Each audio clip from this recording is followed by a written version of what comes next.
అలసిన వానికి ఊరడించు మాటలు. సహోదరుడు భక్తి సింగ్ గారి పరిచర్య నుండి సేకరించిన అనుదిన ధ్యానములు. జూలై 28.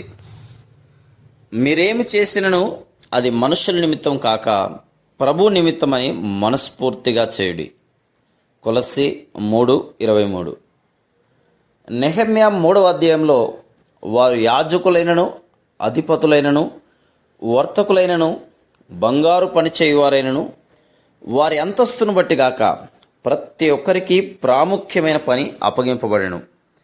8, 31, 32 వచనములు.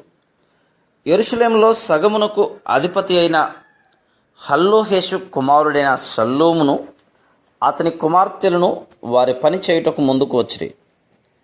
ప్రధాన యాజకుడైన ఎలియాషీబును అతని సహోదరులు ప్రభు పనిలో ప్రధానమైన పాత్రను వహించిరి. మొదటి వచనం. ఈ దినములలో దేవుని సేవకులలో కూడా కొంతమంది కష్టమైన పని చేయుటకు ముందుకు రారు. కొంతమంది తమకు గౌరవమును, ప్రాధాన్యతను ఇవ్వవలనని కోరుదురు. ఎందుచేతనగా వారు ఇతరుల కంటే అధికులమనియు వేరైన వారమనియు తలంచుదురు. మనము ఎవరమైనను, ఎట్టి వెనుక చరిత్ర నుండి వచ్చిన వారమైనను ప్రభు పనిలో ఏదో కొంత భాగమును తప్పక పొందవలను.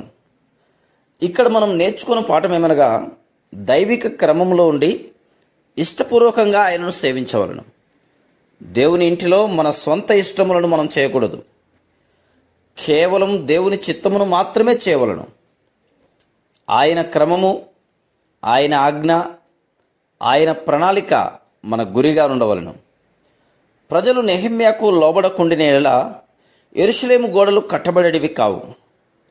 శత్రువు యొక్క వ్యతిరేకత ఎంత ఉన్నప్పటికీ నెహెమ్యా యొక్క న్యాయకత్వమునకు విధేయత చూపుచు పని ముగించినంత వరకు ముందుకు కొనసాగుతూనే ఉండేది. ప్రజలు తనను ప్రత్యేకమైన అనుకూలత కొరకు, ప్రాధాన్యతల కొరకు తొందర పెట్టకుండా చేతనే ఈ పని నెహెమ్యాకు సాధ్యమైంది. యేసుక్రీస్తు ప్రభు మన పరలోకపు నెహెమ్యా.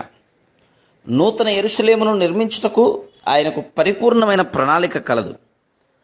మనము దేవుని ఇంటిలో ఆయన క్రమమును, ప్రణాళికను అనుసరించిన యెడల ప్రభువైన యేసుక్రీస్తు యొక్క శిరసత్వము క్రింద ఉండి ఆయన కొరకే సమస్తమును చేసిన యెడల ఆయన జత పనివారముగా పనిచేయుటకు ప్రపంచ నలుమూలలకు వెళ్ళినప్పుడు మనలో నుండి జీవము ప్రవహించుటను కనుగొనగలము. ప్రభువు మనమేం చేయుచున్నాము, ఎట్లు చేయుచున్నాము అన్నదాన్ని రాతపూర్వకంగా భద్రపరచును. మనం హృదయపూర్వకంగా ఆయన ప్రణాళికను, క్రమమును అనుసరించి దేవుని పని చేయవలన రహస్యమును నేర్చుకుందుముగాక. అప్పుడు మనం ఏ పని చేయుటకు పూనుకున్నను ఆ పనిలో అధిక బలమును, కృపను, జ్ఞానమును ఏ విధంగా దేవుడు మనకు అనుగ్రహించుచున్నాడో మనం గమనించి ఆశ్చర్యపడుదాం.